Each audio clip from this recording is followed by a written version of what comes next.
Ahora sí, hacemos la parte 4 de la clase del viernes 17. Vamos a estudiar un bloque apoyado en un plano inclinado en el caso en que el ángulo de inclinación es suficientemente grande, como dibujé acá, mucha pendiente, como para que el bloque deslice. Ya habíamos marcado en el tramo anterior que para eso necesitamos que el ángulo de inclinación sea suficientemente grande, y eso es que la tangente del ángulo sea mayor que el coeficiente de roce estático. Eso estaba más arriba, y entonces en esa situación sabemos que el bloque va a deslizar. Hacemos nuestro planteo ahora suponiendo que el bloque desliza y suponiendo que mientras cae tiene aceleración. La pregunta es, ¿cuál va a ser la aceleración del bloque? Los datos son que conocemos el ángulo de inclinación, conocemos la masa del cuerpo y conocemos los coeficientes de roce. En particular ahora el coeficiente de roce cinético. Entonces, el planteo de fuerzas: peso, fuerza con que atrae la tierra al cuerpo, al bloque. Normal y fuerza de roce, fuerzas que hace la superficie sobre el bloque. El sistema de ejes que vamos a usar en un diagrama de cuerpo libre es el mismo que usamos en el caso de estática. ¿Sí? Fíjense que las cuentas que hicimos para estática, o el planteo, no sirve. Es el mismo esquema, pero ahora la diferencia es que no vamos a igualar la suma de fuerzas a cero, vamos a igualar la suma de fuerzas a masa por aceleración. Como nos dice siempre, reglamento de trabajo, la segunda ley de Newton. En estos ejes ya pusimos las componentes de las tres fuerzas. La normal tiene más que componente Y, positiva. La fuerza de roce tiene más que componente X, negativa. Y el peso tiene dos componentes, positiva en X, mg por seno del ángulo θ, y negativa en Y, menos m por g por coseno del ángulo en θ. Ahora, la aceleración, como ingrediente nuevo en el problema, bueno, el movimiento va a ser a lo largo de la superficie. O sea, el movimiento, cuando se acelere, va a ser rectilíneo en la dirección del eje X. Así que la aceleración va a vivir en el eje X. Vale decir, sabemos que la aceleración tiene más que componente X, no tiene componente Y. Moverse en Y sería como despegarse del plano, y eso no va a pasar. Entonces, la aceleración tiene solamente componente X. Así que para trabajar componentes, componente X de la aceleración la llamo A directamente, y componente Y de la aceleración, 0. Bien. Entonces, segunda ley de Newton, es lo que hay que hacer. Peso más normal más fuerza de roce, cinética ahora, igual a masa por aceleración. El lado izquierdo lo van a ver igualito que en el caso estática, componente del peso, componente de la normal que no está, componente de la fuerza de roce en X, ahora igual a masa por aceleración, donde llamo A la componente X de la aceleración. Y en el eje Y, la suma de componentes de las fuerzas, componente del peso, componente de la normal, componente de la fuerza de roce, que no está porque es 0, igual a masa por aceleración en Y, que es 0. Se suele decir después en la práctica que es como que en el eje X tenemos un problema de dinámica, porque hay aceleración. Y en el eje Y tenemos como un problema de estática, porque no hay aceleración.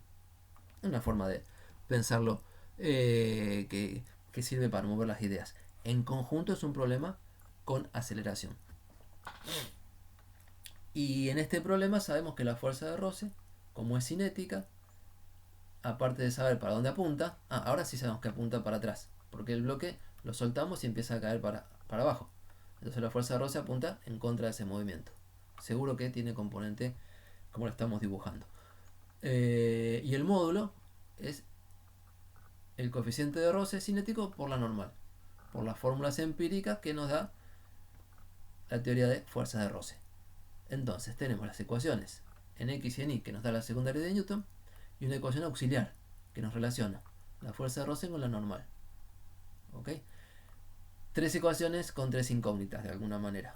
Conociendo la masa, el ángulo y el coeficiente de roce, podemos despejar tres cosas: la fuerza de roce, la normal y la aceleración. Tres ecuaciones con tres incógnitas. Vamos despejando fácil. La más fácil es despejar la normal. Nos da igual a m por g por coseno de θ. Digo la más fácil porque ahí tenemos una sola ecuación con una sola incógnita. No hace falta trabajar todo como sistema. Elegimos esta primero y la resolvemos. Entonces, la aceleración la despejamos, perdón, la normal la tenemos ahí. Y la aceleración la despejamos de la ecuación de arriba. La tercera ecuación simplemente la usamos para reemplazar la fuerza de roce acá en la primera. Y entonces nos queda directamente para despejar la aceleración. ¿Cómo? M por G por seno de teta menos mu por la normal, que es la fuerza de roce, dividido la masa que viene allá del otro lado. Despejado, está escrito acá y ya estaría resuelto. Le di un poquito de vuelta algebraica para darle forma nomás. Y bueno, no me preocupe de despejar cuánto vale la fuerza de roce, que les pido que lo hagan ustedes. Lo que sí me interesaba cuando lo hice fue calcular la aceleración, porque es la pregunta del problema. Pero también pueden calcular cuánto vale la fuerza de roce, por supuesto. No falta nada. Si tienen la normal, la multiplican por mu y tienen la fuerza de roce. ¿Ok? Y si tienen la normal y la fuerza de roce, una recomendación más, con la normal y la fuerza de roce, súmenlas y ven la fuerza total que hace el plano sobre el bloque, que va a ser, bueno, la diagonal que corresponde a hacer la suma con la regla del paralelogramo. Volviendo entonces al resultado, lo que quería analizar acá es que si no hubiera roce, mu cinético igual a 0, daría que la aceleración es 1 por gravedad por seno del ángulo. Es una famosa fórmula de aceleración de caída de un cuerpo en un plano inclinado sin roce. Y dicho de vuelta es la que trabajó Galileo Galilei hace 1600 y pico. Históricamente las primeras observaciones experimentales con medidas de lo que uno veía en la de lo que la gente venía viendo y argumentando en la naturaleza. Método experimental introducido por Galileo hace 1600 y pico. Y